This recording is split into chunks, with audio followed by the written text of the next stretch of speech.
Hello students, hello and welcome everyone. This is Abhishek Tiwari. Right now I'm going to explain you. I'm going to give you a very important explanation of climate today. A very important lecture I'm going to provide you today. This lecture brings you a detailed knowledge about Indian monsoon. So students, don't go anywhere. Come everyone and let's start about the Indian monsoon. Hello students, मैं अभिषेक तिवारी आप सबका स्वागत करता हूँ इस YouTube platform पे। Students, पिछले last 2 videos में हम लोगों ने लास्ट 3 वीडियोस में हम लोगों ने क्लाइमेट, वेदर, इसके अलावा मानसून, क्लाइमेटिक कंट्रोल करने वाले फैक्टर्स, फिर इंडिया के क्लाइमेट को कंट्रोल करने वाले फैक्टर्स हम लोगों ने स्टडी किए स्टूडेंट्स। और इसके अलावा कुछ शॉर्ट नोट्स भी मैंने आपको बताए कोरियोलिस फोर्स के बारे में, वेस्टर्न साइक्लोनिक डिस्टर्बेंसेस के बारे में, और इसके अलावा जेट स्ट्रीम्स के बारे में। स्टूडेंट्स, आज जो हम लोग स्टार्ट करने चल रहे हैं वो है द इंडियन मानसून। ठीक है, जो इम्पोर्टेंट टॉपिक जो आज हम लोग कवर करेंगे उसका नाम होगा इंडियन मानसून। ठीक है, इंडियन मानसून एक बहुत ही इम्पोर्टेंट टॉपिक है इस क्लाइमेट चैप्टर का, जहाँ पे हम भारत के मानसून के बारे में स्टडी करेंगे। स्टूडेंट्स, जैसा कि मैंने आपको पहले भी कहा था कि ये जो चैप्टर होता है, this chapter is considered the most technical chapter. Okay, ये आपके सिलेबस का सबसे टेक्निकल चैप्टर माना जाता है, जो कि क्लाइमेट को कहा जाता है। और क्लाइमेट में ऐसे बहुत से टर्म्स हैं।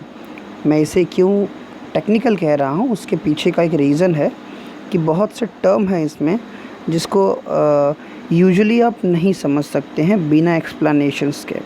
ठीक है, तो इसके लिए ही मैं आपको वीडियोस प्रोवाइड कर रहा हूँ, और मैं आपसे इसलिए बार बार कहता हूँ कि जहाँ पे भी आपको डाउट्स क्लियरिंग में प्रॉब्लम हो रही हो, वहाँ आप मुझसे डिस्कस करेंगे। ठीक है, कि आप इसमें क्या नहीं समझ पा रहे हैं और क्या मैं आपको समझा नहीं पा रहा, व्हाटएवर। ओके, फिर उसको मैं और एम्फेसिस करते हुए आपको एक्सप्लेन कर दूँगा। फ़िलहाल आगे बढ़ते हैं और अब आप देखते हैं हम लोग इंडियन मानसून के बारे में, इसकी डिटेल एक्सप्लेनेशन मैं आपको प्रोवाइड करने चल रहा हूँ। Alright, let us begin. So the climate of India is strongly influenced by the monsoon winds. जो इंडिया का क्लाइमेट होता है, भारत की जो जलवायु होती है, वो मानसून विंड्स के द्वारा बहुत ज़्यादा प्रभावित होती है। The sailors who came to India in historic times. ऐतिहासिक समय में जो सेलर्स मतलब नाव चला करके जो वास्को डी गामा से लेके तमाम लोग जो आए, ये सेलर्स थे जो भारत में आए। Were one of the first to have noticed. वो पहले ऐसे लोग थे जिन्होंने नोटिस किया the phenomenon of the monsoon, जिन्होंने मानसून के फेनोमेनन्स को, मानसून की क्रियाविधि को, मानसून की प्रक्रिया को पहले एनालिसिस किया। ठीक है, वही लोगों ने एनालिसिस किया कि मानसून या इस तरह की एक स्पेसिफिक विंड एक स्पेसिफिक टाइम में कैसे इंडिया में बहती है, इंडिया के साइड बहने लगती है, सब कॉन्टिनेंट की तरफ बहने लगती है। ठीक है, so they benefited from the reversal of the wind system. और क्योंकि उन सेलर्स को इन reversal of the wind system का बड़ा लाभ मिला, बड़ा फ़ायदा मिला। ठीक है, कि जब वो अपने साइड से आते थे तो हवाओं का इंतज़ार करते थे कब हवाएं जो है इंडिया की तरफ, मतलब साउथ वेस्ट की तरफ मुड़ेंगी। तो साउथ वेस्ट हवाओं के साथ वो धीरे धीरे नाव को कम मेहनत में ही चलाते हुए चले आते थे। फिर उसके बाद वेट करते थे पूरी मानसून यहाँ पे इंडिया में रह करके कि कब सीज़न आएगा और कब फिर हवा रिवर्स हो जाएगी, और फिर हवाएं जो है वो साउथ वेस्ट से जो नॉर्थ ईस्ट की ओर चलती थी, वो नॉर्थ ईस्ट से साउथ वेस्ट या वेस्ट की ओर मुड़ेगी। तो फिर उसी का वेट करते थे। इन्होंने सबसे पहले इस विंड सिस्टम को देखा।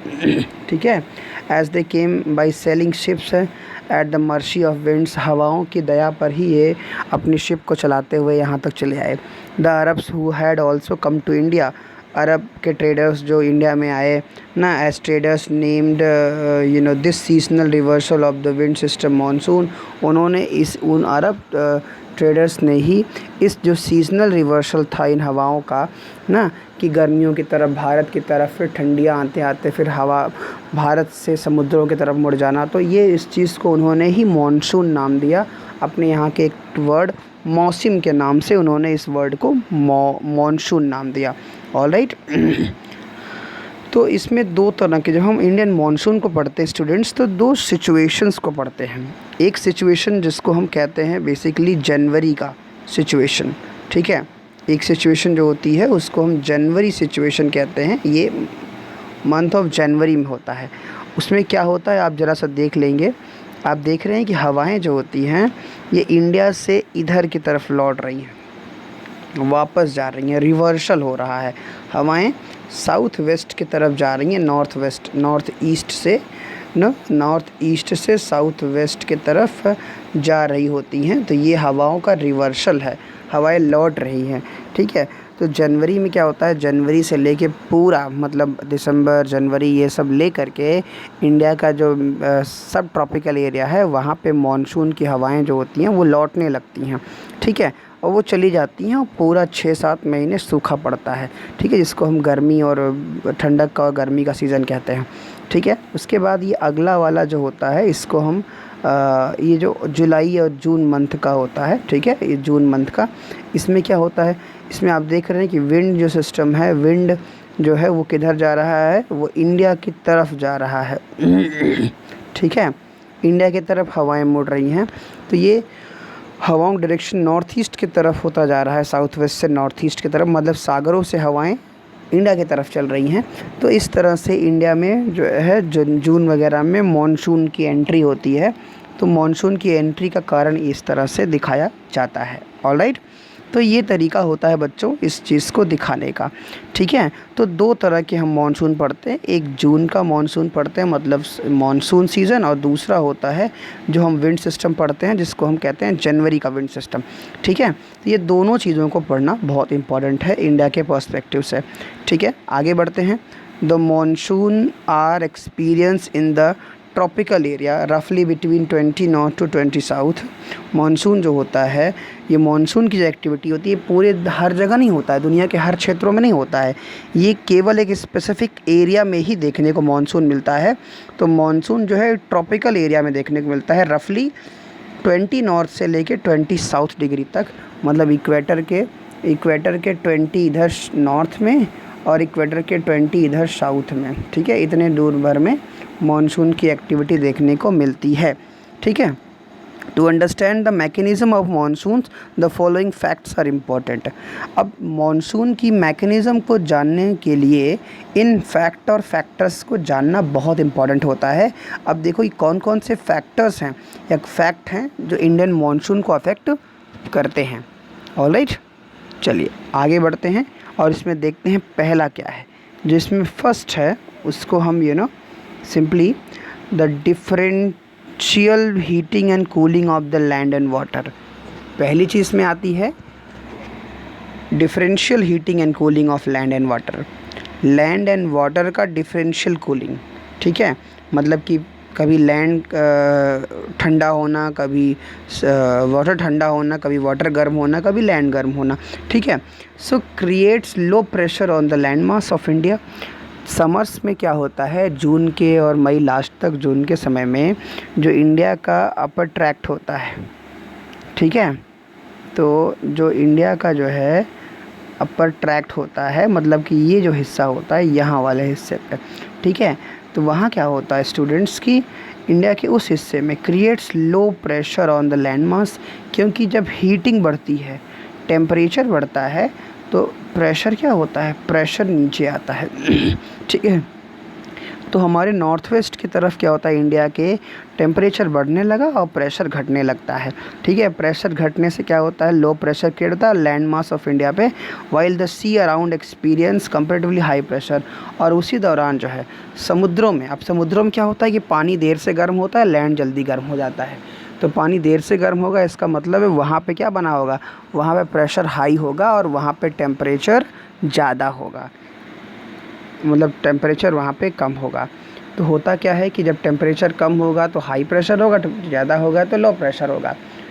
तो ये चीज़ों की वजह से क्या होता है, और हवाएं कहाँ से चलती हैं, हवाएं जो हैं वो हाई प्रेशर से लो प्रेशर की ओर चलती हैं, ठीक है। हवाएं हाई प्रेशर से लो प्रेशर की ओर चलती हैं तो हवाएं चलने लगती हैं इंडिया की तरफ, ठीक है।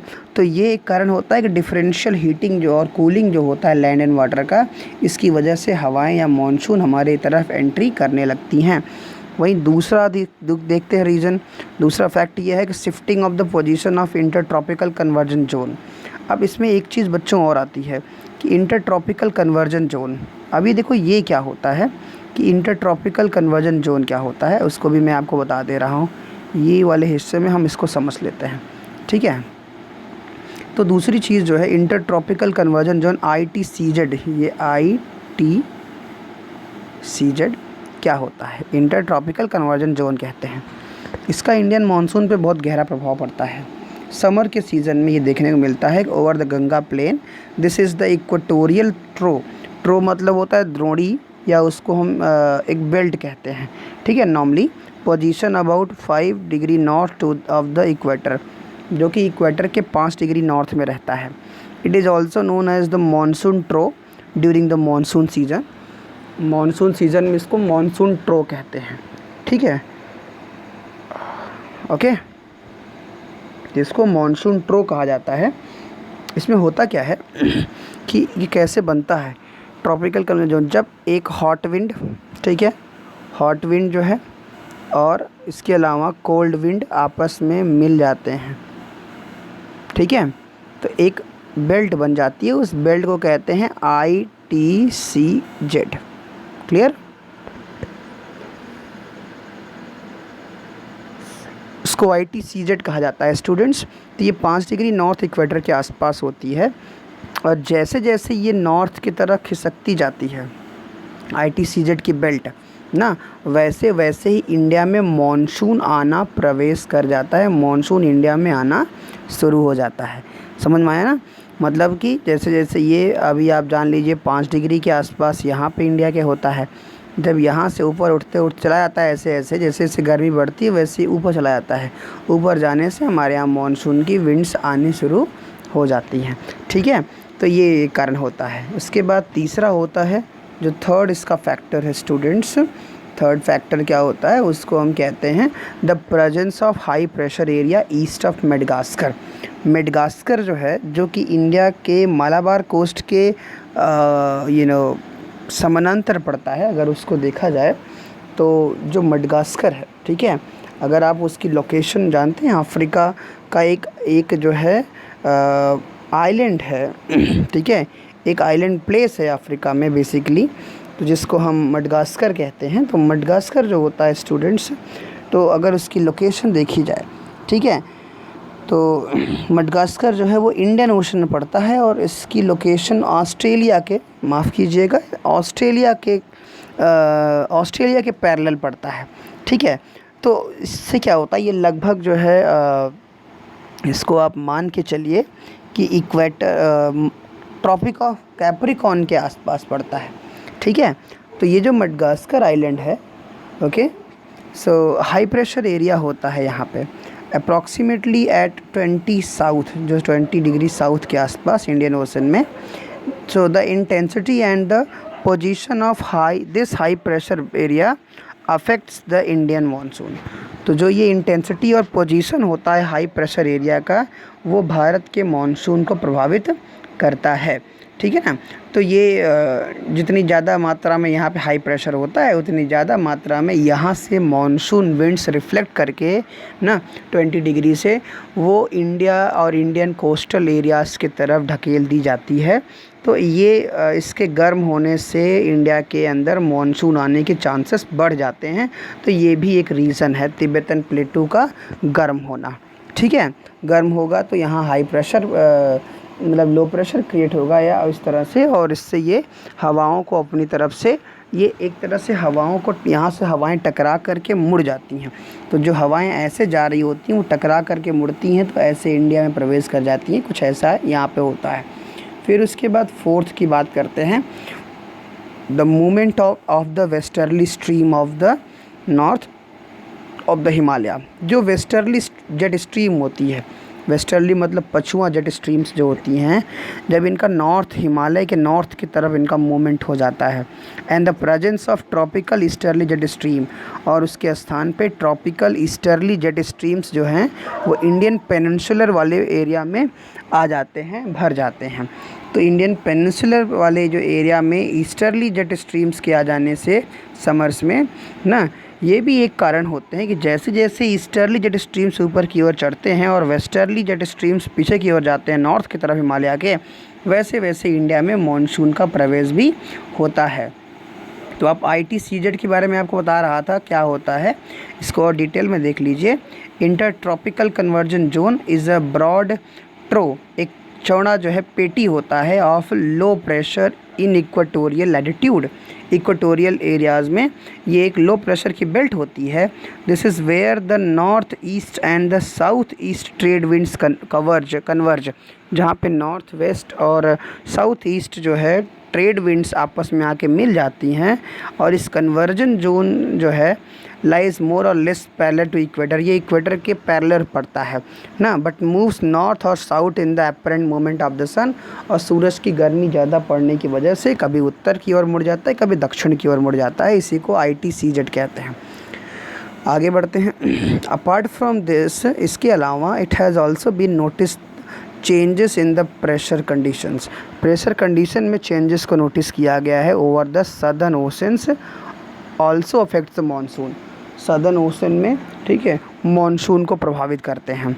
सो normally when the tropical eastern South Pacific Ocean experience high pressure, normally क्या होता है जब ट्रॉपिकल ईस्टर्न जो साउथ पैसिफिक ओशन होता है एक्सपीरियंसेस हाई प्रेशर, जब उसमें हाई प्रेशर एक्सपीरियंस होने लगता है, so tropical eastern Indian ocean experiences low pressure. तो उसी दौरान जो ट्रॉपिकल ईस्टर्न इंडियन ओशन होता है वहाँ पे लो प्रेशर देखने को मिलता है। But in the certain years, लेकिन कुछ निश्चित वर्षों में there is reversal in the pressure conditions, pressure conditions में रिवर्सल भी देखने को मिला है। And the eastern Pacific has lower pressure in comparison to the eastern Indian Ocean ना, और इसकी वजह से ईस्टर्न पैसिफिक में कम प्रेशर देखने को मिला है तुलना के रूप में ईस्टर्न इंडियन ओशन के कंपेयरिंग में। So this periodic change in pressure, तो ये जो प्रेशर में पीरियोडिक चेंज होता है, ठीक है, ये जो पीरियोडिक चेंज जहाँ होना ये चाहिए था कि इंडियन ओशन में ज़्यादा प्रेशर लो होता और पैसिफिक ओशन में कम होता, लेकिन दुर्भाग्य से क्या होता है कि इंडियन ओशन में जो है प्रेशर से कहीं ज़्यादा प्रेशर कम हो जाता है पैसिफिक ओशन में। तो जो मानसून भारत की तरफ आना चाहिए था वो मानसून मुड़ जाता है कहीं और की तरफ। उसके पीछे का रीज़न क्या होता है, इसको साउथ ऑसिलेशन या एसओ कहते हैं, साउथ ऑसिलेशन कहते हैं। So the difference in pressure over Tahiti ना, लाहुल या ताहिती कहते हैं, तो पैसिफिक ओशन जो है एक प्लेस होता है, वहाँ पे जो प्रेशर में जो है चेंजेस होते हैं पैसिफिक ओशन में 18 साउथ से 149 वेस्ट में। And Darwin in the northern Australia, northern Australia के डार्विन वाले एरिया में। So Indian Ocean 1230 to 131 east की जो पोजीशन होती है is computed to predict the intensity of the monsoons. तो इस स्थिति में मानसून में जो है इंटेंसिटी प्रोड्यूस होती है, प्रेडिक्ट की जाती है। So if the pressure differences were negative, अगर प्रेशर डिफरेंसेस नेगेटिव हो जाते हैं, it would mean below average and let monsoon. तो इसका मतलब होता है कि बिलो एवरेज बारिश होगी या फिर लेट मानसून आ सकता है। A feature connected with the SO is the El Nino phenomena, ठीक है, इसको एल नीनो भी कहा जाता है। ये सदर्न ऑसिलेशन होता है इसका कारण एल नीनो होता है। एल नीनो क्या होता है, एक फेनोमेना होता है in which warm ocean currents that flows past Peruvian coast, Peru के तट से, पेरू साउथ अमेरिका के एक कंट्री होता है जो साउथ अमेरिका के वेस्ट में पड़ता है, वहाँ के कोस्ट से ना वेस्टर्न पैसिफिक ओशन से एक पेरू की धारा चलती है, एक पेरू करंट चलता है जो कि गर्म होता है, वार्म ओशन करंट कहलाता है, that flows past Peruvian coast in place of the cold Peruvian current. Cold Peruvian current के जगह पे वार्म करंट निकलने लगता है। एंड एवरी 2 to 5 ईयर्स, और 2 से 5 साल में ये जो कभी क्या होता है कि ये जो गर्म हवाएं होती हैं ये इंडियन ओशन तक पहुंच जाता है, ठीक है, pressure conditions are connected to El Nino, ठीक है, और चेंज हो जाता है प्रेशर कंडीशंस में। अगर ये गर्म हवाएं जो हैं, अब मान लीजिए कि जून के समय भारत में मानसून आने को तैयार है, और तब आता है मानसून जब इंडियन ओशन कम गर्म होता है और हमारा इंडिया ज़्यादा गर्म होता है। लेकिन अगर ये गर्म हवाएं आकर के इंडियन ओशन ज़्यादा गर्म कर दें तो वहाँ पे भी लो प्रेशर बन जाएगा। तो लो प्रेशर से लो प्रेशर की तरफ जो है हवाएं नहीं चलती हैं, तो इस वजह से इंडिया में आने वाले मानसून की दिशा परिवर्तन हो जाता है और इंडिया में बारिश उस साल बहुत कम होती है। तो ये किसकी वजह से होता है? अल नीनो की वजह से होता है। Hence the phenomena is refer to ENSO, इसलिए इस प्रक्रिया को ENSO कहते हैं, अल नीनो सदर्न ऑसिलेशन। ठीक है, अल नीनो क्या होता है इसको थोड़ा और जान लीजिए। This is the name given to the periodic development of warm ocean current. Warm ocean current एक पीरियोडिक वार्म ओशन करंट है, उसका नाम जो कभी कभी निकल के आता है along the coast of Peru, Peru के तट से जो है ये होता है as a temporary replacement of the cold Peruvian current. ये एक टेम्पररी रिप्लेसमेंट होता है जहाँ पे ठंडी पेरुवियन धाराओं को गर्म पेरुवियन धाराओं के द्वारा बदल दिया जाता है।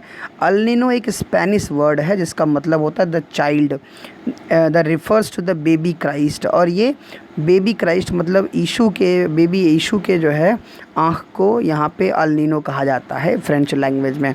As this current starts flowing during Christmas, क्योंकि ये करंट क्रिसमस के समय फ्लो होना शुरू होता है।